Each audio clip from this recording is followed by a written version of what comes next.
శ్రీ గురుభ్యో నమః. హరి ఓం.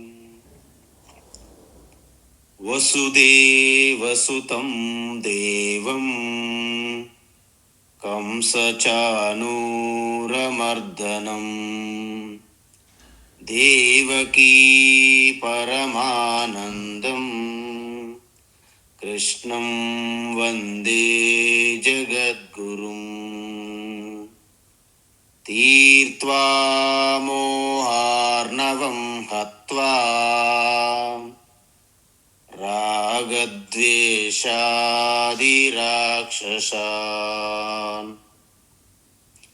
సీతా శాంతి సమాయుక్తా ఆత్మా రామో విరాజతే. ఆత్మస్వరూప బంధుగణ, ఇప్పటి వరకు 6వ అధ్యాయం ధ్యాన యోగములో భాగంగా 9వ శ్లోకం నిన్నటి క్లాసులో చూశాము. అయితే మనం ఒక విషయం గమనించాలి. ఇప్పటి వరకు ధ్యానం ప్రక్రియకి వెళ్ళే ముందు మనం పాటించే సాధనలు, జాగ్రత్తలు తెలుసుకున్నాం. ఆ సమత్వం కలిగి ఉండాలి, దృఢమైనటువంటి ఆత్మవిశ్వాసము, అచంచలమైనటువంటి అకుంఠితమైనటువంటి ప్రయత్నము కలిగి ఉండాలి. రాగద్వేషములను, ఆ రాగద్వేషాలను జాగరూకులై సావధానంగా వాచ్మెన్లా కనిపెట్టుకుంటూ చేస్తుండాలి.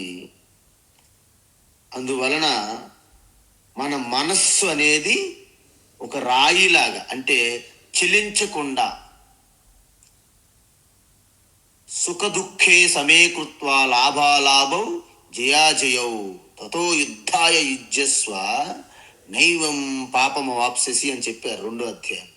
ఆ విధంగా ఇవన్నీ బహిరంగంగా, అంటే జీవితంలో నిరంతరం చేస్తుండాలి. అయితే ఇప్పుడు కొన్ని సాధనలు చెప్తున్నారు భగవాన్ శ్రీకృష్ణ. ఏంటి?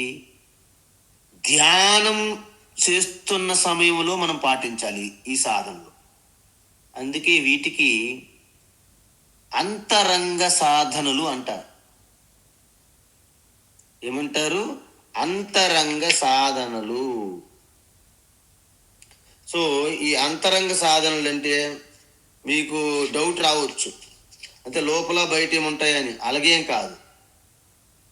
మీకు చిన్న విషయం, మనము 1 నెల ముందు మనము ఫ్లైట్ టికెట్ తీసుకుంటాం. ఫ్లైట్ టికెట్ అంటే ఏంటి? మన ప్రయాణం ఉన్నదని ముందుగానే టికెట్ కొనుక్కుంటాము. అయితే మనం ఫ్లైట్ ఎక్కే రోజు ముందుకి బోర్డింగ్ పాస్ కావాలి. అంటే టికెట్ అనేది బహిరంగ సాధన అనుకుంటే, టికెటు బహిరంగ సాధన అనుకుంటే, బోర్డింగ్ పాస్ ఉంటుంది చూడండి మనం ఎయిర్పోర్ట్లోకి వెళ్ళటానికి, దానిని అంతరంగ సాధన అంటారు. ఎందుకు? ఇంతకుముందు మనం అన్నీ చెప్పాం. ఇవన్నీ కర్మయోగ నిష్ఠ ఉండాలి, మనసు ఏకాగ్రత ఉండాలి, దానికి పూర్తిగా అంతఃకరణ శుద్ధి ఉండాలి. రాగద్వేషముల మీద మనము కలత చెంది ఉంటే ధ్యానం చెయ్యలేము. కాబట్టి మనం రోజంతా కూడా చాలా సావధానంగా ప్రశాంత చిత్తంతో ఉండాలని చెప్పాం. అలాంటి వారే జితాత్మ అవుతారు. సమలోష్టాస్మ కాంచన అంటే, లోష్ట అంటే మట్టి, ఆస్మ అంటే రాయి, కాంచన అంటే బంగారం. అంటే వాటి యొక్క వెనక ఉన్నటువంటి ఉనికి అంటే మళ్ళీ పరమాత్మ. ఆ దృష్టి కలిగి ఉంటారు. అంతే తప్ప మనకు పరమానంద శిష్యుల్లాగా ఆ గీతలో సమలోష్ణమ కాంచన అన్నారు కాబట్టి బంగారం మట్టి ఒకటే అని మనం వేలం వేయకూడదు. దృష్టి కలిగి ఉండాలి అంతే. ఇప్పుడు మనము ధ్యానములోకి ప్రయాణించబోతున్నాము. ధ్యానం సిద్ధంగా ఉన్నాం కాబట్టి ధ్యానం చేసేటప్పుడు ఎటువంటి జాగ్రత్తలు తీసుకోవాలనేది ఇప్పుడు ఈ శ్లోకం చెప్తుంది. ఏంటి ఆ శ్లోకము అంటే, యోగి యుంజీత సతతం ఆత్మానం రహసి స్థితః ఏకాకీయత చిత్తాత్మా నిరసీర పరిగ్రహ. ఇదేంటి? ఇది రోజంతా చేయాల్సింది కాదు. ఇది ధ్యాన సమయములో మీరు తీసుకున్న జాగ్రత్తలు, బోర్డింగ్ పాస్ లాంటి అంతరంగ సాధన గురించి చెప్తున్నారు భగవాన్ ఇప్పుడు. అయితే ఈ శ్లోకాలు ఎక్కడి నుంచి ఎక్కడి వరకు ఉన్నాయి? 10 నుండి 15 శ్లోకం వరకు శ్రద్ధగా మీరు వినాలి. ఇవి ధ్యాన సమయంలో తీసుకోవాల్సిన జాగ్రత్తలు అన్నమాట. చాలా అపోహలు ఉన్నాయి మనకి.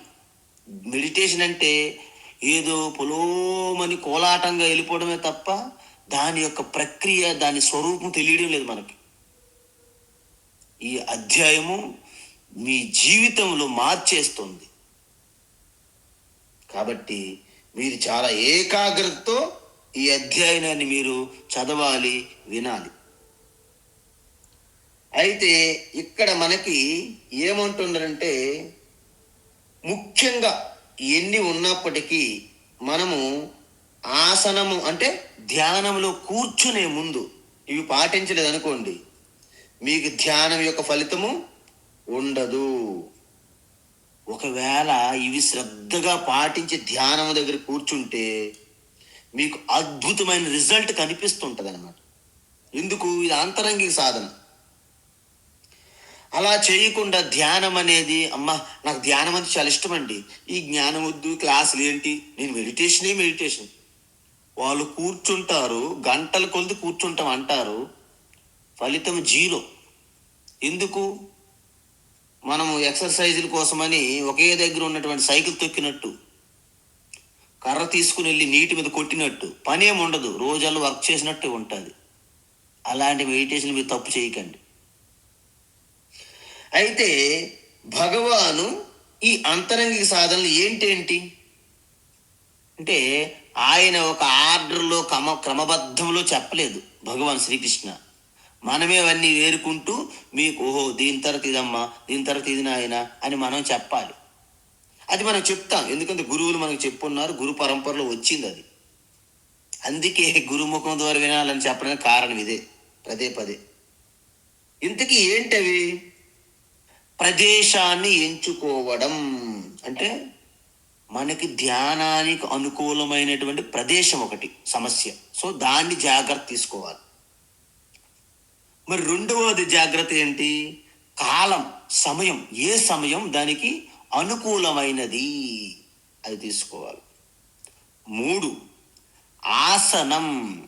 ఎటువంటి ఆసనం తీసుకోవాలి, ఆసనం ఎలా ఉండాలి, ఇలాంటి జాగ్రత్తలు.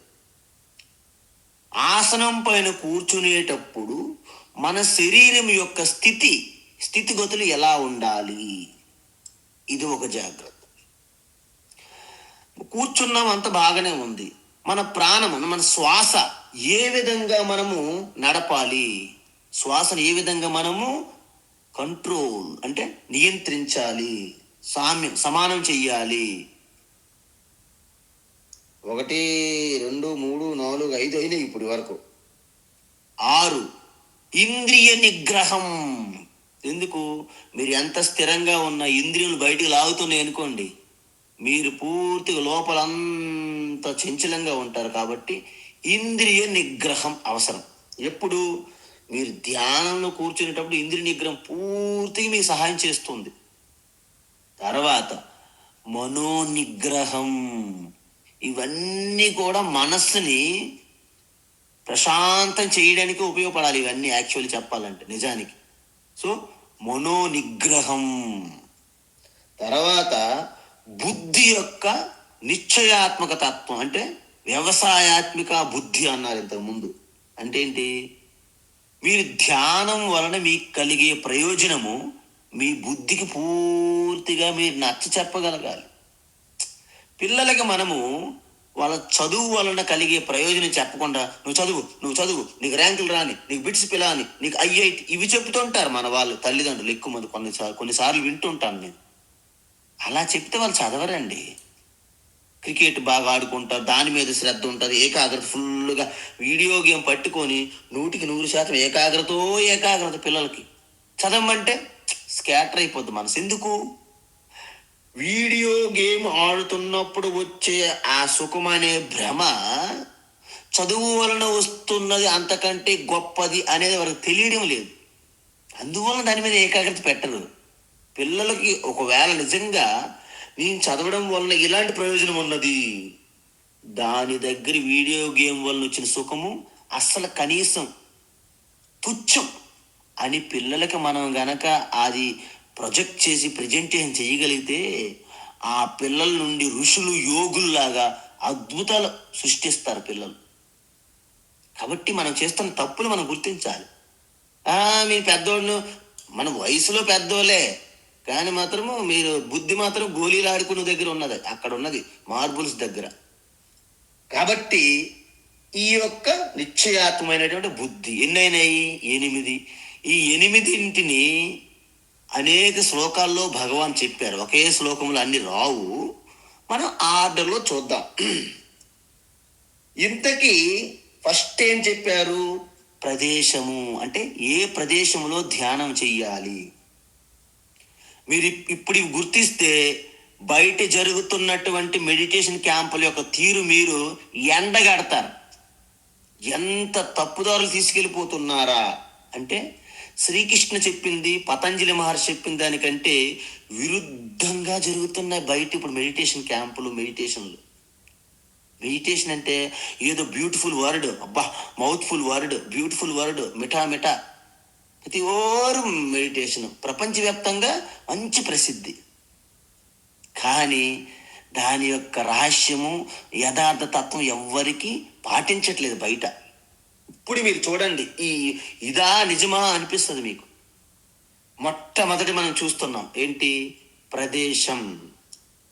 కృష్ణ ఏమన్నారంటే, ప్రదేశం వీలైనంత వరకు ప్రశాంతంగా ఏకాంతంగా ఉండాలంట.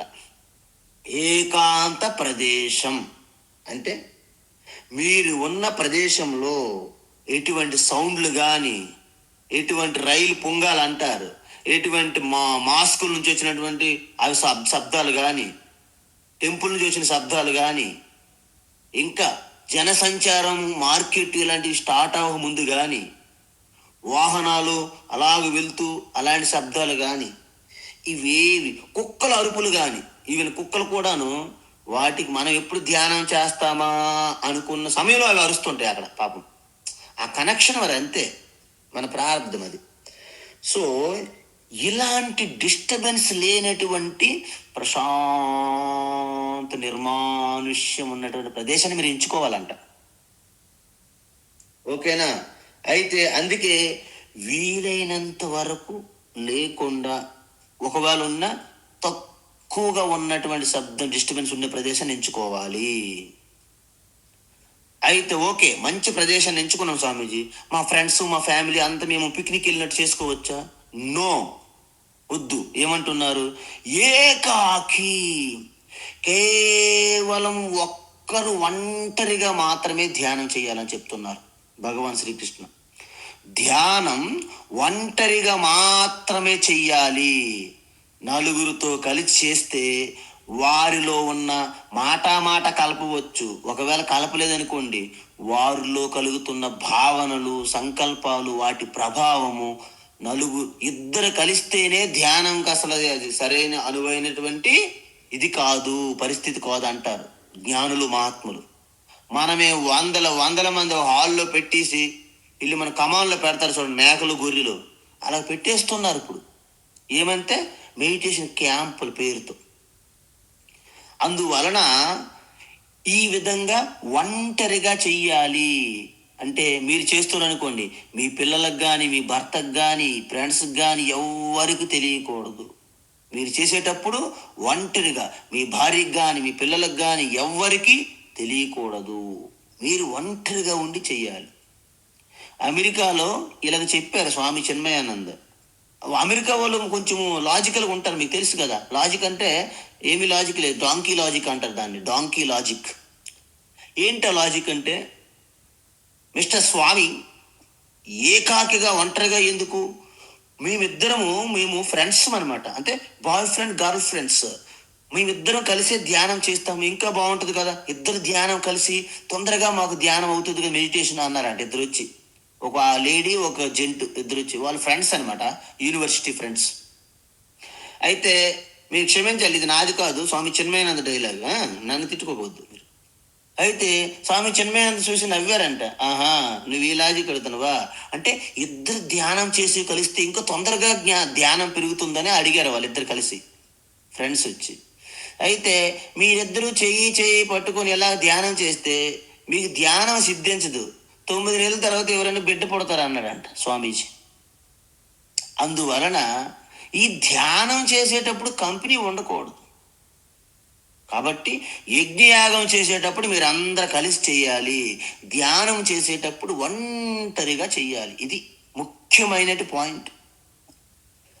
అయితే ఆధ్యాత్మికంగా శుద్ధమైన ప్రదేశం ఉండాలి. ఎలాంటి ప్రదేశం అంటే, మీకు ఆ ప్రదేశంలోకి వెళ్ళిన వెంటనే అమ్మయ్య నేను ఇక్కడ ధ్యానం చేస్తే బాగున్ను అనే ఒక ఎరుక మీకు కలగాలి, ఒక అవేర్నెస్ కలగాలి. అంతేగాని మనం మార్కెట్లోకి వెళ్ళి ఇక్కడ ధ్యానం చేస్తాను, అందరు చూస్తారు, ఫోటోలు తీస్తారు, వీడియోలు తీస్తారు, ఇవి వద్దు మనకి ధ్యాస. ఆ ప్రదేశానికి వెళ్తే చాలు, అక్కడ చీమలు దోమలు ఏమి ఉండవు. కేవలం ఒక మహాత్ములు ఉన్న ప్రదేశాలు అవ్వచ్చు, ఒక మంచి ఆలయ ప్రాంగణం అవ్వచ్చు, ఒక ఆశ్రమం అవ్వచ్చు, ఒక నదీ తీరం కావచ్చు, ఒక అడవి ప్రాంతం కావచ్చు, ఒక పర్వత ప్రాంతం కావచ్చు.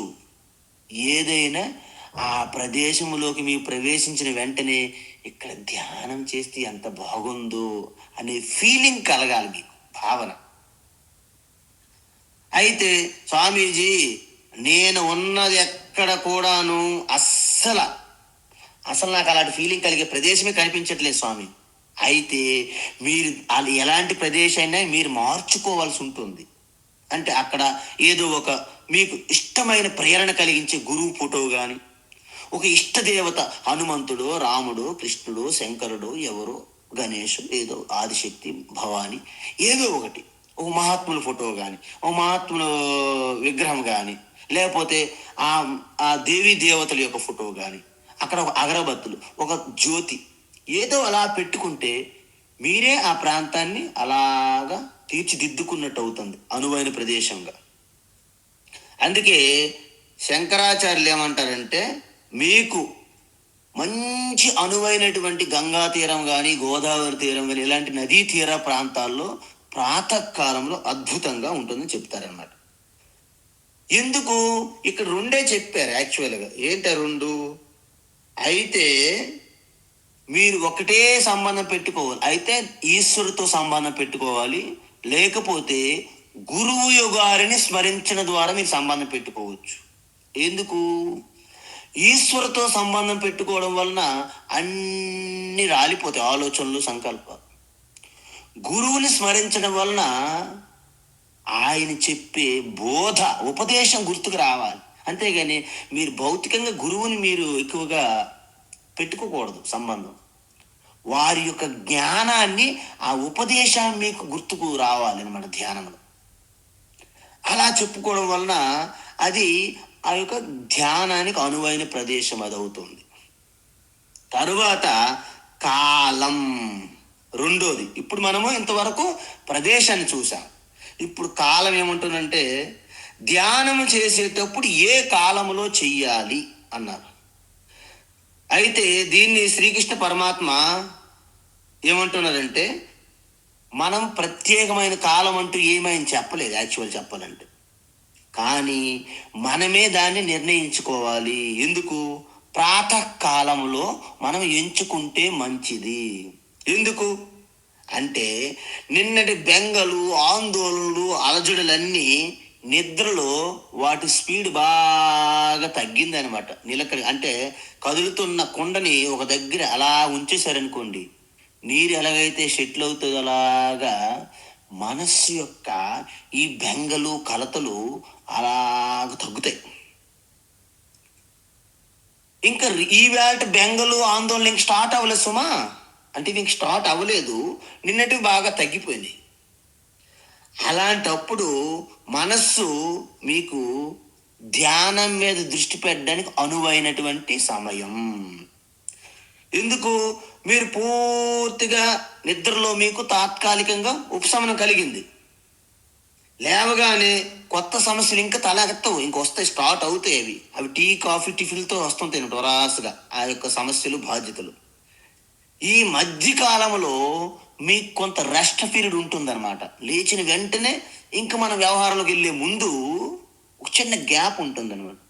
ఆ గ్యాప్ను మీరు అలా తెలివిగా వాడుకోవాలి ఈ ధ్యానానికి.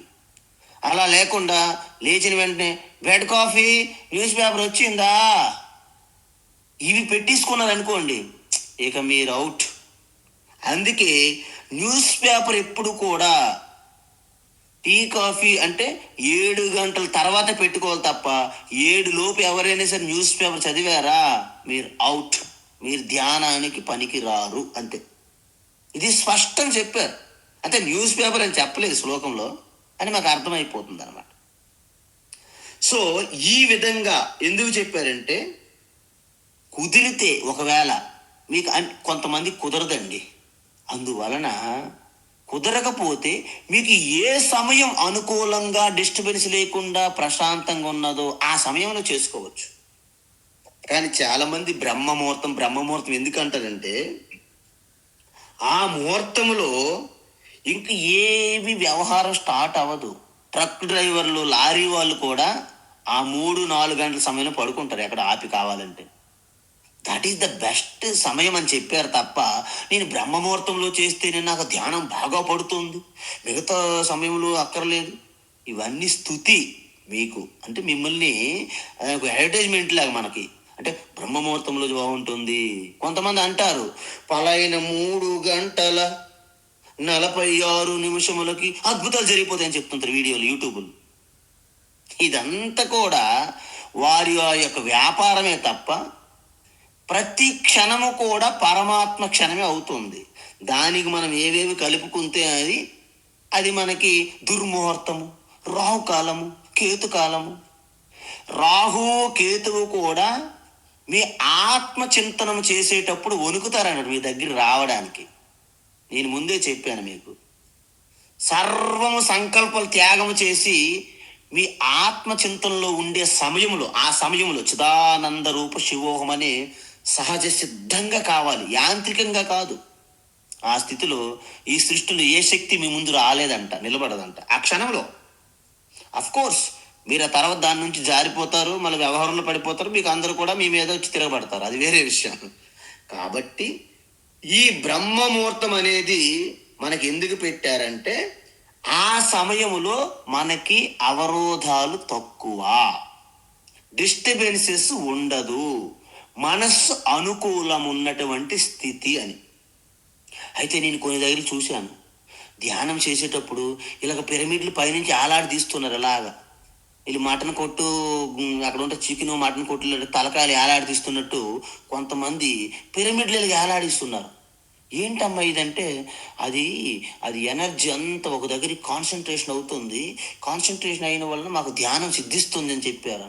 ఓహో, బాగా చెప్పారు.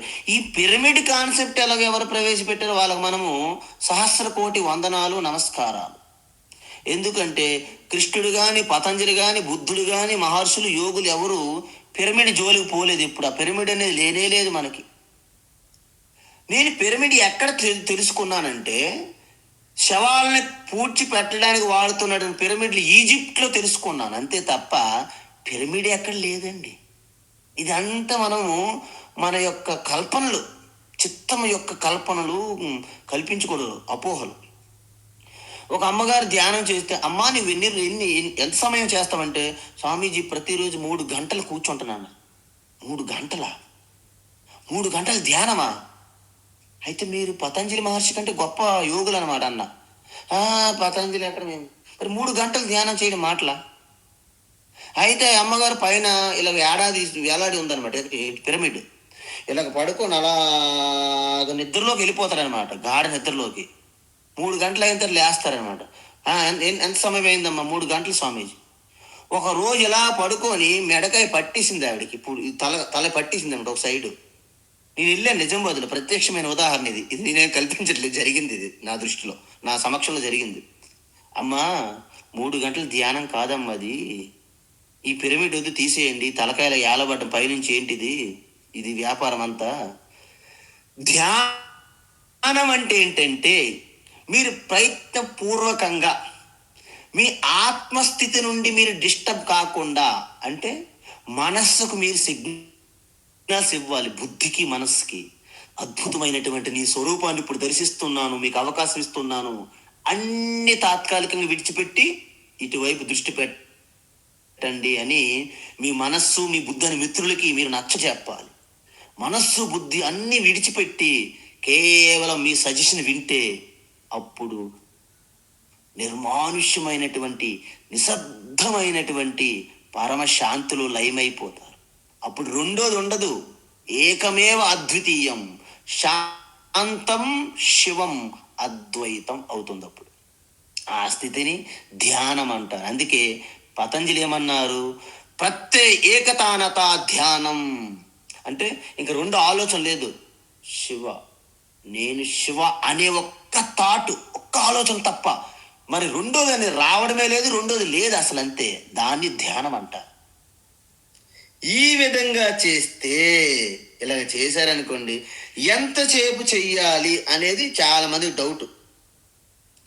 కానీ కొంతమంది ఏమంటారంటే కొన్ని గంటల పాటు చేస్తే తప్ప ఈ ధ్యానం ప్రయోజనం రాదంటారు. నిజానికి కొన్ని గంటల పాటు మీరు చెయ్యలేరు. ఎందుకు? మనస్సు బుద్ధి మీకు సహకరించదు. అంటే పూర్తిగా దానికి సాధన అభ్యాసము ద్వారా మొదటి రోజు 5 నిమిషములు ఓకే, 5 నిమిషాలైనా తక్కువేం కాదు. కానీ పూర్తి నిష్ఠతో ఏకాగ్ర చిత్తముతో ధ్యాన స్థితి అంటే ఏంటంటే ఒకే చింతన తప్ప రెండోది లేకుండా ఉండడం. అలాంటి స్థితి మీకు 5 నిమిషాలు కాదు, 2 నిమిషాలు కలిగినా గ్రేటే. అలాగ మెల్లగా అభ్యాసం ద్వారా పెంచుకుంటూ పోవాలి. అందువలన సమయం మీకు రాత్రి 1 గంట లేకపోతే మధ్యాహ్నం 3 గంటల సమయం ఎవ్వరు చెప్పలేదు. ఏ సమయములో మీకు అనుకూలమైతే ఆ సమయంలో చెయ్యండి. ముఖ్యంగా ప్రాతకాలంలో మనకి అనువుగా ఉంటుంది. సాధారణంగా అందరు ఎక్కువ మందికి, ఎక్సెప్షన్స్ ఉంటారని చెప్పాను నేను. కాబట్టి మీకు అనువైన సమయం చూసుకోండి. ఇది కాలం. అంటే 2 అయినాయి పాయింట్స్. 3వ పాయింట్కి మనం వెళ్తున్నాం. ఏంటది? ఆసనం. అంటే ఎక్కడ కూర్చోవాలి నేను, భగవన్ నేను ఎక్కడ కూర్చోవాలి ధ్యానంలో. దీన్ని ఏమంటారంటే మనకు ఒకటి అర్థమైంది. ఎక్కడ కూర్చోవాలి అంటున్నారంటే మనం నిలబడి చేయకూడదు కదా. అంటే నిలబడి ధ్యానం చేయకూడదు అనేది మీరు కట్ చేయాలి ఫస్ట్ ఆఫ్ ఆల్. అయితే మరి మరి నిద్ర వస్తుంది కదా కూర్చునేటప్పుడు. అందువలన మనం కూర్చునే ఆసనము గట్టిగా ఉండకూడదు. అంటే వెరీ స్ట్రాంగ్ గట్టిగా ఉండే ప్రదేశం ఉండకూడదు.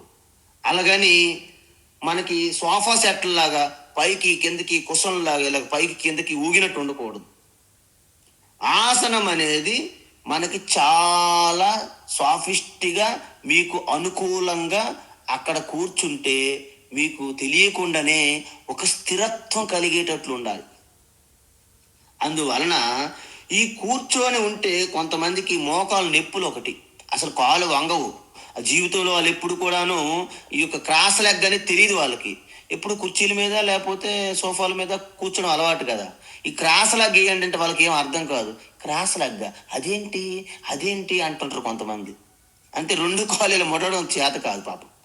అయితే మీరు దానికి కూడా ఏం భయపడక్కర్లేదు. ఎందుకు? ఆ రోజుల్లో ప్రతి ఒక్కరూ ఈ క్రాస్ లెగ్తో ఇలాగ కాలు ఇలా క్రాస్ చేసుకుని కూర్చునే వాళ్ళు అందరూ. అప్పుడు కుర్చీలు లేవు. మరి ఇప్పుడు కుర్చీలు ఉన్నాయి కదా, కుర్చీల సంగతి ఏంటి? మీరు కింద కూర్చోలేకపోతే కుర్చీ పైన అయినా కూర్చొని ధ్యానం చేయవచ్చును, తప్పేమి లేదు. ఎందుకు? ఎక్కడ కూర్చుంటే సుఖంగా, పీడ నొప్పి బాధ లేకుండా సుఖంగా ఎక్కడ కూర్చుంటే మీరు సాత్వికంగా ప్రశాంతంగా ఉంటారో అది అనువైనటువంటి ఆసనం. అయితే మీరు ఒకటి గమనించాలి, ఇక్కడ 2 ప్రమాదాలు ఉన్నాయి మనకి. బ్రహ్మాండ హాయి కూర్చొని అనుకోండి నిద్రపోతారు, లేకపోతే ఏమైనా ఆలోచనలు వరకు పెట్టుకున్నారు అనుకోండి ధ్యానంలోకి వెళ్ళలేరు. అంటే తమో గుణము రజోగుణం ఇద్దరు మీకు శత్రువులాగా అలా కాసుకొని కూర్చున్న 2 వైపులు. హ్యాపీగా ఆరామ కూర్చుంటే తమో గుణం లాక్కెళ్ళి, ఫ్రెండ్ రండి రండి నేను వెయిట్ చేస్తాను నీకోసమని తమో గుణం అటువైపు లాక్కెళ్ళిపోతుంది నిద్ర వైపు. లేకపోతే వాళ్ళు ఏం చేస్తున్నారు, వీళ్ళు ఏం చేస్తున్నారు, వంటలు బాగా ఉన్నాయి, మీరు వడలు బాగా చేస్తారంట, వడల వాసన వచ్చింది, వడ ధ్యానంకి వెళ్ళిపోయింది. ఇప్పుడు ఈ ఓంకార ధ్యానం నుంచి వడ ధ్యానంకి వెళ్ళిపోదు. కాబట్టి ఈ రజోగుణము తమో గుణం శత్రువులు, వీళ్ళనే రాహుకేతువులు అంటారు యాక్చువల్ చెప్పాలంటే, తోడేళ్ళు అంటూ. కాబట్టి మీరు సాత్విక గుణంతోనే ఉండాలి. అందుకే సాత్విక ఆహారం తినండి, సాత్విక భోజనము, సాత్విక కర్మలు, సాత్విక ఆలోచనలు అన్నీ సాత్వికం అంటారు. యోగికి సాత్వికత అంత అవసరం, అత్యవసరం. అయితే ఇప్పుడు ఆసనం మనము చూసాం కదా, మరి ఆసనానికి కూర్చోడానికి ఏం వేసుకోవాలి? ఇక్కడ భగవాన్ శ్రీకృష్ణ 3 వస్తువులు చెప్పారు. ఏంటి? ఫస్ట్ దర్భాసనం, అంటే కుశగ్రాస్ అంటారు. కుశగడ్డి మీకు తెలుసు కదా, మనకి గ్రహణం సమయంలో పంతులు ఇస్తుంటారు అన్నమాట. అంటే దాన్ని దర్భాసనం అంటారు. దర్భాసనము చాలా షార్ప్గా ఉంటుంది. అవసరమైతే మనకి ఈ వేళ్ళు చర్మం కూడాను కట్ చేసేస్తుంది, అంత పదులుగా ఉంటుంది. సో ఆ దర్భాసనం అనేది అప్పుడు ఆ రోజుల సంగతి చెప్తున్నారు. మళ్ళీ దాని గురించి మనం చెప్తాను, నేను దాని యొక్క మారుతున్న దేశకాల పరిస్థితిని మళ్ళీ చెప్తాను, మీరు వినండి. దర్భాసనం చెప్పారు భగవాన్ శ్రీకృష్ణ. ఫస్ట్ దర్భాసనం వేసి దానిపైన జింక చర్మము కానీ పులి చర్మం కానీ కప్పవలెను. ఇక్కడ జింక చర్మం అని చెప్పారు, పులి చర్మం అని కూడా చెప్పలేదు. అంటే ముందు దర్భాసనం వేసి దానిపైన జింక చర్మము కప్పాలి. అయితే ఈ జింక చర్మం అనేది ఎంట్రుకలు ఉంటాయి కదా, మనకు గుచ్చుకుంటాయి, ఒక ఎలర్జీగా ఉంటుంది, మనకు బాగుండదు. మరి అప్పుడేం చేయాలి? దానిపైన ఒక సున్నితమైనటువంటి శుభ్రమైనటువంటి ఒక వస్త్రాన్ని కప్పాలి. ఫస్ట్ దర్భాసనం, దానిపైన చర్మం, దానిపైన వస్త్రం వేసి కూర్చోవాలి. అప్పుడు ఆసనం అనేది చాలా గట్టిగా గరుగ్గా ఉండకూడదు, సాఫ్ట్గా మెత్తగా ఉండాలి. అలాగని మరి స్పాంజులా కిందకి మీదకి మీకు పైకి కిందకి తీసుకెళ్ళింది అనుకోండి, ఇక మీరు ధ్యానం కాదు కదా, మీరు గిల్లి కజ్జలు ఆడినట్టు ఉంటుంది. అందువలన మరీ స్పాంజులాగా ఉండకూడదు, మరీ హార్డ్గా ఉండకూడదు అంటున్నారు భగవాన్ శ్రీకృష్ణ. సో ఈ విధంగా మీరు చేయడం అంటే మన వాళ్ళకి అప్పుడే డౌట్ వచ్చింది, స్వామీజీ నేను అద్భుతమైన ధ్యానం చేస్తాను కానీ నాకు జింక చర్మం దొరకలేదు అంటారు వచ్చి. మీకేమంటున్నారంటే ఆ రోజుల్లో ఎక్కడ చూసిన అడవులు మొత్తం వన్యమృగాలు అలా తిరుగుతూ వాటికి మరణించి చనిపోయి చర్మాలు దొరికేవి. అందువలన ఋషులు యోగులు ఎక్కడెక్కడ ఇప్పుడైతే మనకి కోటిల హ్యాబిట్స్లో మంచి ఆసనాలు అమ్ముతున్నారు, ఈ యొక్క క్లాత్తో ఆసనాలుగా తయారు చేసి.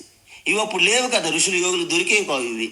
అందువలన ఆ చర్మం తీసుకొని ఆ కుశగ్రాస్తును అలాగా ఒక మ్యాట్ లాగా ఒక ఆసనం చేసి దాని మీద క్లాత్ కప్పుకుంటూ ఆ ధ్యానం చేసేందుకు ఆసనం అనేది ఇది సర్వసాధారణం ఆ రోజుల్లో. భగవాన్ శ్రీకృష్ణ చెప్పింది ద్వాపర యుగము, మీకు తెలుసు, దగ్గర 5500-6000 సంవత్సరాల క్రితం చెప్పిన మాట. కాబట్టి దేశకాల పరిస్థితులు మారుతున్నాయి. కాబట్టి మరి నాకు జింక చర్మం లేదు, మరి ధ్యానం ఎలా చేయాలి అనే ప్రశ్న వచ్చినప్పుడు ఏంటంటే, నీకు మార్కెట్లో మంచి ఆసనాలు అమ్ముతున్నారు, మాకు మార్కెట్ దగ్గర లేదు స్వామిజీ, మేము చాలా విలేజ్లో ఉంటున్నాం తెలుసా మీకు, అయితే ఏం ప్రాబ్లం లేదు, మీ బ్లాంకెట్ 4 మడతలు పెట్టి ఇలా పెట్టామంటే అద్భుతమైన ఆసనంగా ఉంటుంది మీకు. కాబట్టి మీరు ఏదో రకంగా చెప్పి తప్పించుకోవడానికి కాదు, ఏదైనా సరే చేసే విధంగా మనము ప్రయత్నం చెయ్యాలంటున్నారు భగవాన్ శ్రీకృష్ణ. అయితే ఇప్పుడు 3 అయినాయి మనకి. ఏంటి? ప్రదేశము, సమయము, ఆసనం 3 చెప్పాను. 4వది ఇంపార్టెంట్ ఏంటంటే శరీరం యొక్క స్థితి ఎలా ఉండాలి. ఎందుకు? శరీరం యొక్క స్థితి ఏంటంటే వీలైనంత వరకు శరీరము అంటే ఈ యొక్క పాదముల నుండి మనం కూర్చుంటాం చూడండి, హిప్ టు నెక్ అంటారు మనకి ఇంగ్లీష్లో చెప్పినప్పుడు.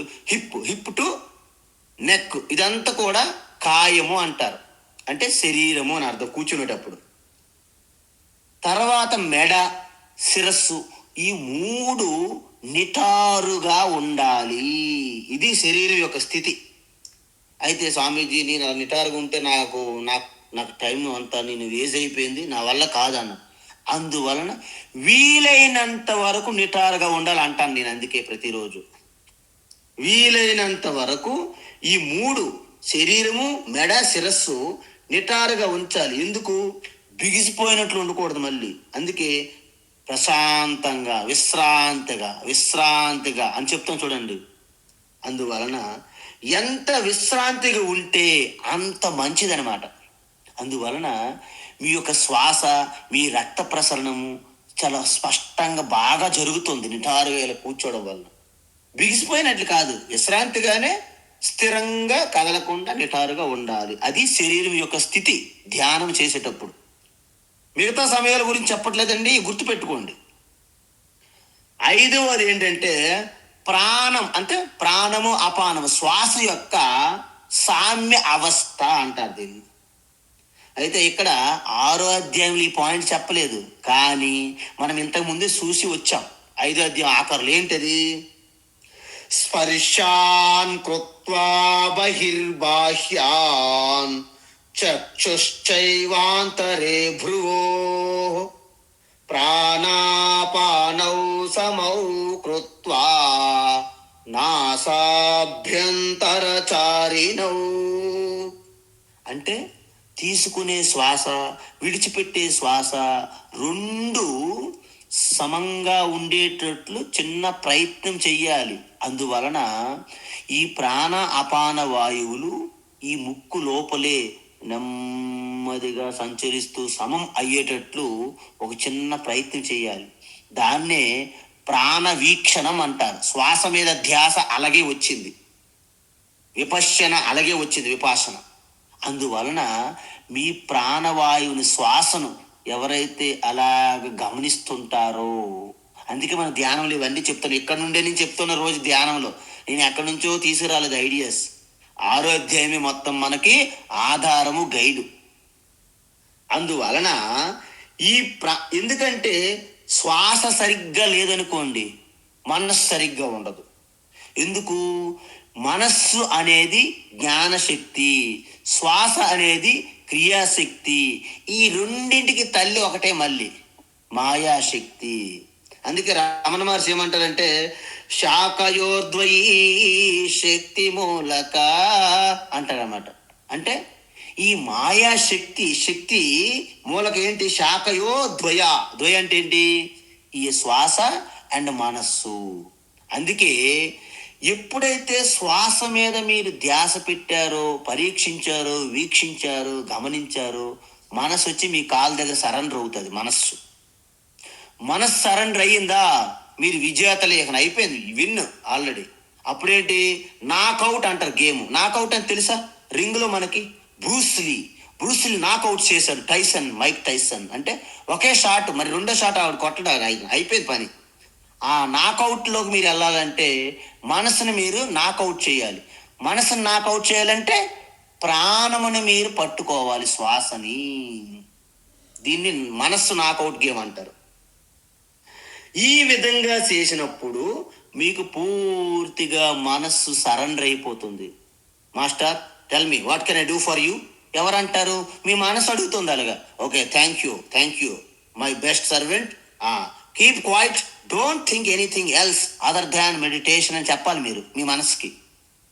అప్పుడు నెక్స్ట్ స్టెప్ ఏమిటంటే ఇంద్రియ నిగ్రహం. ఎందుకంటే ఈ ఇంద్రియ నిగ్రహం అనేది చాలా ఇంపార్టెంట్ అండి. ఎందుకంటే మనం కూర్చునేటప్పుడు ఇంతకీ కళ్ళు మూసాం. కళ్ళు మూయక ముందు కూడా శబ్దం, చెవులు మూయలేరుగా. పోనీ చెవులు కూడాను, స్వామీజీ నా దగ్గర కాటను దూది ఉన్నది, మేము పెట్టుకుంటాం, మేము బాగా మూసుకుంటాం చెవులు. ముక్కు మూయలేరుగా, ముక్కు కూడా మూసేస్తాం. అమ్మాయి కష్టం అలాగైతే. మిమ్మల్ని ఎక్కడ బాక్స్ ఏది సెట్ చేసుకోవాలి మిమ్మల్ని తీసుకెళ్ళిపోవడానికి అక్కడికి. కాబట్టి ముక్కు మూయడం కుదరదు. అందువలన ఇంద్రియ నిగ్రహం అనేది చాలా అవసరం మనకి. ఎందుకు? ఒకవేళ కళ్ళు మూసుకొని అలా ఉన్నారనుకోండి, మీరు నిద్రపోతారు. పోనీ అలా చూస్తూ ఉన్నారనుకోండి, అనేక దృశ్యాలు మన ముందు వచ్చి పడుతుంటాయి. అంటే అంత ముందు రానివి కూడా ధ్యాన సమయంలో వస్తుంటాయి అనమాట. ఓహో, అంటే ఇది ఒక పెద్ద మనకి ప్రారంధం లాగా. కాబట్టి ఇంద్రియములు అనేవి చాలా డేంజరస్ గ్రూప్ అనమాట మీకు, ధ్యానం చేయనివ్వకుండా ఉండడానికి. అందులో భగవాన్ ఏమంటాడంటే, వీటన్నిటికంటే భయంకరమైనది ఒకటి ఉన్నదంటే ఏంటి? కనులు, నేత్రములు. అవి మూసుకుందామా అంటే నిద్రలోకి వెళ్ళిపోతాను. పోనీ ఓపెన్ చేసి చూద్దామంటే అనేక దృశ్యాలు చూసుకోవాల్సి వస్తుంది. మరి ఇప్పుడు ఎలా? అయితే భగవాన్ శ్రీకృష్ణ ఏమంటున్నారంటే, కనులు మూసి అంటే మొడవనట్టుగా ఉంచాలి. అంటే 3/4 వంతు తెరిచి ఉంచాలి. అంతే. అంత లైట్గా తెరుస్తున్నామా అన్నట్లుగా 90% మూసి ఒక 10% వరకు ఇంకా 2 కను రెప్పలు అంటకుండా చూసుకోవాలి మనం. 2 కనుబొమ్మలు అంతే, 2 కను రెప్పలు కిందది మీదది తగలకుండా అలాగ మూసి ఉంచాలంట. ఎందుకు? అర్ధ నిమీలిత అంటారు దీన్ని, నేత్రం. అర్ధ నిమీలిత అంటే సగం కనులు మూసి సగం తెరిచినట్టు. అందుకే మనకి శివ ముఖ చిత్రం మీరు ఎక్కడైనా చూస్తే ఆ కనుబొమ్మలు కొంచెం ఆ 2 కనురెప్పల మధ్య చిన్న గ్యాప్ ఉన్నట్టు ఉంటుంది. ఫోటో మీరు అబ్జర్వ్ చేయండి ఎక్కడైనా. శివుని యొక్క కానీ బుద్ధుని కానీ ఫోటోలు చూస్తే మీకు అలా అనిపిస్తుంది. ఎందుకు? దీని యొక్క రహస్యం ఏమిటి అంటే ఒక్కటే, పూర్తిగా కనులు మూస్తే నిద్రలోకి వెళ్ళిపోతున్నాను నేను, పూర్తిగా తెరిస్తే బయట దృశ్యాల వైపు వెళ్ళిపోయే అవకాశం ఉన్నది. ఈ రజోగుణం అంటే బయట చూడడం, నిద్రపోవడం అంటే తమోగుణం. ఈ 2 శత్రులు, బద్ధ శత్రులు ధ్యానంకి. కాబట్టి ఇలాగా అంత మాత్రం 2 కనురెప్పలు కలపకుండా ఉంటే మరి నేనేం చెయ్యాలి అని ప్రశ్న వస్తుందా లేదు మీకు? వస్తుంది. అప్పుడు ఏమన్నారంటే, యాస్దో అంటే ఏదో రకంగా మీ ముక్కు చివరి భాగం చూస్తున్నామా అన్నట్లుగా మీరు ఉండాలి అన్నారు. చూసారా? స్వామీజీ కనురెప్పలు తగలకుండా ఉండాలి అన్నారు. మరి అప్పుడు నేను ఎలా ఉండాలి అంటే, ఆ 2 కనురెప్పల మధ్య చిన్న గ్యాప్ ఏదైతే ఉందో ఆ గ్యాప్ నుండి ముక్కు చివరి భాగం అనేది మీరు చూసినట్లుగా ఉండాలి అన్నారు. ఇక్కడ ఒకరికి ఒక డౌట్ వచ్చింది, అడిగారు, స్వామీజీ మరి అందరము ధ్యానం చేయొచ్చు కదా? అందరము చేయొచ్చు, మరి ముక్కు చివరి భాగం చూడాలా? మాత్రం చూడొచ్చు. మరి శూర్పణఖకి ముక్కు కోసేశాడు లక్ష్మణ స్వామి, ఆవిడ ఎక్కడ చూస్తుంది అని అడిగారు. ఇది అంటే రామాయణం మీద కొంచెం శ్రద్ధ ఉన్నదని మెచ్చుకోవాలి. కానీ ఎక్కడ ఏ ప్రశ్న అడగాలో తెలియదు కొంతమందికి, అడిగేస్తారు. ఇంక కొంతమంది అంటారు, జపాన్ వాళ్ళు, థాయిలాండ్ వాళ్ళు, చైనీస్ వాళ్ళు కొంతమందికి చప్పిడి ముక్కు ఉంటుంది కదా, మరి వాళ్ళు ఎలాగ చూస్తారు అన్నారు. అమ్మా, పరమానంద శిష్యులు తయారయ్యారు అనుకున్నాం. దీని విషయం ఏమిటంటే, భగవాన్ శ్రీకృష్ణ మీకు కొన్ని సూచనలు ఇస్తున్నారు. వాటిని యథాతథంగా మనం పాటించిన అక్కర్లేదు. కొంచెం సమయస్ఫూర్తి, కామన్ సెన్స్తో దాన్ని మనం పాటించవచ్చును. ఎందుకు? నేను ముక్కు భాగము చూడాలంటే నాకు ముక్కు పెద్దది ఉండాలి, అది రోజు ముక్కు లాగడం అభ్యాసం చేయాలా? కాదు. మీరు ముక్కు ధ్యానం చేయడం లేదు. ఈ ముక్కు చివర చూసినట్టు అలా ఉంటే అప్పుడు మీ యొక్క మనస్సు పూర్తిగా చచ్చిపడి ఉంటుంది అంతే. దానికోసం మన ప్రయోజనం, ముక్కు ప్రయోజనం కాదు ఇక్కడ. కాబట్టి ఇలాంటివన్నిటికీ మనకు డౌట్స్ వస్తూనే ఉంటాయి. కానీ కొంతమంది అడిగితే ఏమనుకుంటారని అడగరు. అయితే ఓకే, ఇప్పుడు శూర్పణఖ ధ్యానం చేస్తుందో లేదా మనకు అనవసరం, ఆవిడికి ధ్యానం అక్కర్లేదు. ఎందుకంటే ఆవిడ రజోగుణంలో ఉంటుంది ఆ అమ్మగారు ఇప్పుడు నిరంతరం. అయితే ఆఖరిది ఏంటంటే మనోనిగ్రహం. అంటే ఇప్పటి వరకు మనం చేసినటువంటివన్నీ కూడా కొంత కష్టమైనప్పటికీ పర్వాలేదు, చూడండి, స్టెప్ బై స్టెప్ అలా లోపలికి వెళ్తుంటే మీకు కష్టం పెరిగిపోతుంది. మనోనిగ్రహం అంటే మాటల చాలా కష్టం అన్నమాట.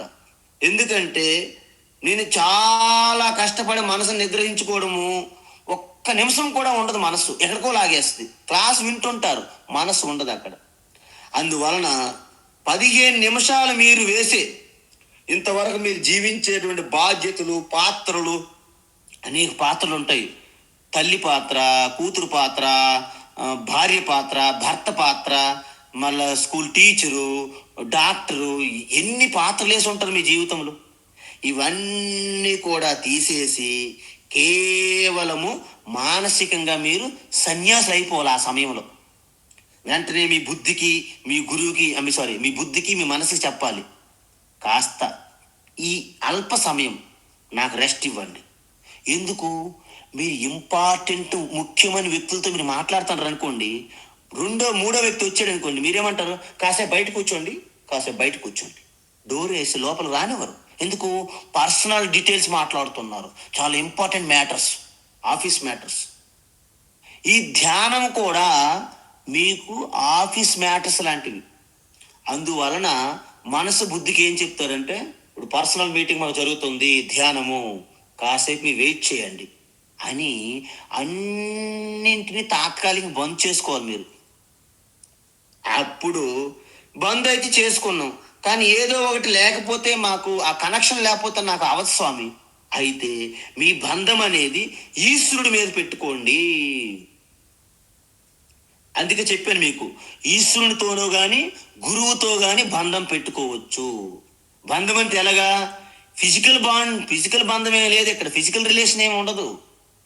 ఈశ్వరుతో కానీ గురువుతో కానీ బంధం ఎందుకు పెట్టుకోవాలంటే, బ్రహ్మ విద్య ఉపనిషత్తులు చెప్పారు, సగురుం ప్రణమ్య అంటే కేవలం సర్వేంద్రియ స్థిరా ఇంద్రియ ధారణం స్వగురుం ప్రణమ్య అని చెప్పారన్నమాట ఉపనిషత్తుల్లో.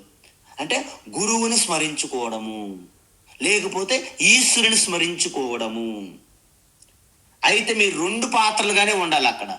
ఒకటి, ఈశ్వరుని స్మరించుకుంటే ఉత్తమమైనటువంటి భక్త పారవశ్యంలో మీరు ధ్యానం ప్రారంభించవచ్చు. గురువునంటే శిష్యుడిగా ఆ గురువు ద్వారా మీరు వినినటువంటి ఆ ఉపదేశం మాత్రమే స్మరణకు రావాలి. ఇంకా గురువుతో కూడా మీకు ఆ స్మరణ కూడా మీకు అంత కలిసి రాకపోతే గురువును కూడా త్యజించవచ్చు. గురువు కూడా స్మరణ అక్కర్లేదు. ఎందుకు? అనన్యా చింతయంతో మా ఏ జనా పర్యుపాసతే తేషాం నిత్యాభియుక్తానాం యోగక్షేమం వహామ్యహం. చూసారా? ఎందుకంటే ఈశ్వరో గురురాత్మేతి. ఆ ఈశ్వర గురువు మీరు ఒకే ఆత్మస్వరూపం కాబట్టి మీకు ఏది కావాలన్నా మీ పూర్తి యోగక్షేమాలు, యోగం అంటే మీకు ఏది అవసరం ఉందో దాన్ని తెప్పించుకోవడము, దాన్ని సంపాదించుకోవడానికి యోగము అంటారు. దాన్ని రక్షించుకోవడం క్షేమం అంటారు. అందుకే మీ యోగక్షేమాలు అడిగారండి? అడగలేదు. యోగక్షేమాలు అడగండి అంటారు. ఈ 2 ఉంటే మనకి ఇంకేం మూడోది అవసరం లేదు. ఈ 2 కాంట్రాక్ట్ నేను తీసుకుంటాను అంటున్నారు భగవాను. ఇప్పుడు మీరు ఆయన చింతన తప్ప వేరే చింతన చేయకుండా ఉంటే. చూసారా ఎంత అద్భుతమైనటువంటి భగవద్గీత. వాహో, జయహో భగవద్గీత. అయితే తరువాత లాస్ట్ బట్ నాట్ లీస్ట్ అన్నట్టుగా బుద్ధి నిశ్చయం. అందువలన ధ్యానం వలన మీకు కలిగే అద్భుతమైనటువంటి ప్రయోజనం బుద్ధికి మీరు నచ్చ చెప్పాలి ఫస్ట్. అందుకే చెప్పాను చూడండి, చిన్నపిల్లలకి మీరు చదువు వలన కలిగే ఆ ప్రయోజనం కనుక మీరు అద్భుతంగా వాళ్ళకి ప్రజెంట్ చేయగలిగితే, ప్రతి పిల్లడు కూడా ఒక అర్జునుడిలాగా, ప్రతి పిల్లడు కూడా ఒక ప్రహ్లాదుడి వలె, ఒక హనుమంతుడి వలె అద్భుతాలు సృష్టిస్తారు. సో ఈ విధంగా మీరు ఒక్కసారి మరోసారి గుర్తు చూసుకోండి. అన్ని ఏంటి?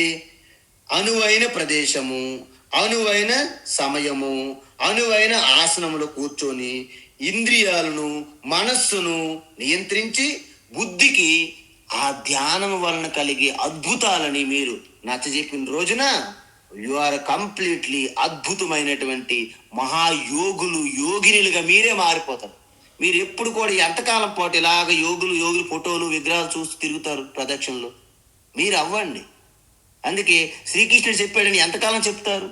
శంకరాచార్య చెప్పాడని, వివేకానంద చెప్పాడని ఇవి మనం చెప్పడం కాదు, మనమేంటి చెప్తున్నాం అనేది కావాలి ఇప్పుడు తర్వాత జనరేషన్స్కి. లేదు నాయన శ్రీకృష్ణుడు చెప్పాడు, అలాగే మమ్మీ అలాగే అమ్మ, కానీ నువ్వేంటి నా చెప్తావు చెప్పు అంటారు లాస్ట్ పిల్లలు. అప్పుడు మనము మంచినీళ్ళు నమలాల్సి వస్తుంది. మంచినీళ్ళు చాలా గట్టిగా నమలాలి, దంతం పగిలిపోతాయి లేకపోతే నీళ్ళు నమిలేటప్పుడు. కాబట్టి ఇప్పుడు ఈ శ్లోకం మనం చూద్దాం. ఇప్పుడు మీకు ఆల్రెడీ చెప్పేశాను, మొత్తం 3-4 శ్లోకాలు కవర్ చేశాము. ఇప్పుడు ఈ పాయింట్లు మీకు తెలిసిపోతే ఇక అంతా కూడా ఇదంతా అద్భుతమైనటువంటి సాధన, అంతరంగ సాధన. అయితే అలాంటప్పుడు ఏంటి? యోగి సతతం యుంజీత, యోగి సతతం యుంజీత, పూర్తిగా మీ ఆత్మస్వరూపం యందు లగ్నం చేయవలను. సతతం ఎల్లప్పుడు ఆ కూర్చొని సమయం అంతా కూడా. అంటే ఇది ఎప్పుడు ఒకరోజు చేసి సరిపోతుంది స్వామిజీ? నో, ప్రతిరోజు చెయ్యాలి. సతతం అంటే ప్రతిరోజు దీన్ని చేయాల్సి ఉంటుంది. ఒక్క రోజు చేసినట్టు మాత్రం మీ ప్రయోజనము కలగదు. ప్రతిరోజు యోగి యుంజీత, నిరంతరం అనుసంధానం. ఎప్పుడు? సతతం. మరి ఎక్కడ? ఆత్మానం. ఆత్మానం అంటే ఎక్కడ లగ్నం చెయ్యాలి? చూసారా? ఆత్మానం అంటే మనస్సు అనమాట. ఇక్కడ ఆత్మ అంటే మనస్సు. మనస్సుని దేనిపైన లగ్నం చెయ్యాలి అంటే ఏమంటున్నారు? రహసి స్థిత. రహసి స్థిత అంటే ఏకాంత ప్రదేశంలో ఎవ్వరూ రాని చోట, ఎటువంటి డిస్టర్బెన్స్ లేని చోట లగ్నం చెయ్యాలి. మరి ఎంతమందితో కలిపి మేము కంపెనీగా చెయ్యాలా మెడిటేషను? లేదు, ఏకాకి. చూసారా? ఏకాకీయత చిత్తాత్మ. శ్లోకం ఏముంది? యోగి యుంజీత సతతం ఆత్మానం రహసి స్థిత. ఏకాకి, ఒంటరిగా, రెండో వ్యక్తికి తెలియకూడదు. ఒక జెంటిల్మ్యాన్, నేను ధ్యానం చేస్తాను మై డియర్ సన్, రేపు నేను ధ్యానంలో కూర్చుంటాను, మై డియర్ లేడీ నీవు నన్ను డిస్టర్బ్ చేయకు, అందరికి ఉత్తరాలు మెసేజ్లు ఇచ్చాడు ధ్యానం చేస్తామని. ఎర్లీ మార్నింగ్ అందరూ మెసేజ్లు పెట్టమని అడిగారట. కూర్చున్నావా ధ్యానంలోనా? కూర్చున్నావా? అలాగే మనము మీడియాకి మన సమాచారం ఇవ్వకూడదు ధ్యానం చేస్తున్నామని. ఈ విధంగా ఏకాకి అంటే ఏకాకి. తర్వాత ప్రదేశం రహసి స్థిత అంటే ఒంటరిగా మంచి అనువైన ప్రదేశంలో చెయ్యాలి. ఎప్పుడు చెయ్యాలి? ముందే చెప్పాను మీకు. స్పష్టమైనటువంటి ప్రశాంతంగా, మీకు ఏ కాలంలో ఏ సమయంలో ప్రశాంత మనసు ఉండి ఎటువంటి అలజడులు బెంగలు లేని ప్రశాంత చిత్తంగా ఉండేటప్పుడు ప్రతి సమయం మీకు అనుకూలమే. అప్పుడేంటి? యత చిత్త ఆత్మ. ఇక్కడ చిత్త అంటే మనస్సు, ఆత్మ అంటే శరీరము. ఈ రెండు కూడా మనకి స్వాధీనములో ఉండాలి. ఇలాంటి పరిస్థితుల తర్వాత మనం ఏం చెయ్యాలి? ఆ తర్వాత మిగతాది రేపటి తరగతిలో మనం స్పష్టంగా చెప్తున్నాము. అద్భుతమైన విషయాలు మీ మిత్రులకు కూడాను చెప్పండి. మెడిటేషన్ అనేది వాస్తవికత తెలుసుకొని చేస్తే అద్భుతాలు మీకు కనిపిస్తాయి. హరి ఓం తత్సత్. సర్వం శ్రీకృష్ణార్పణమస్తు.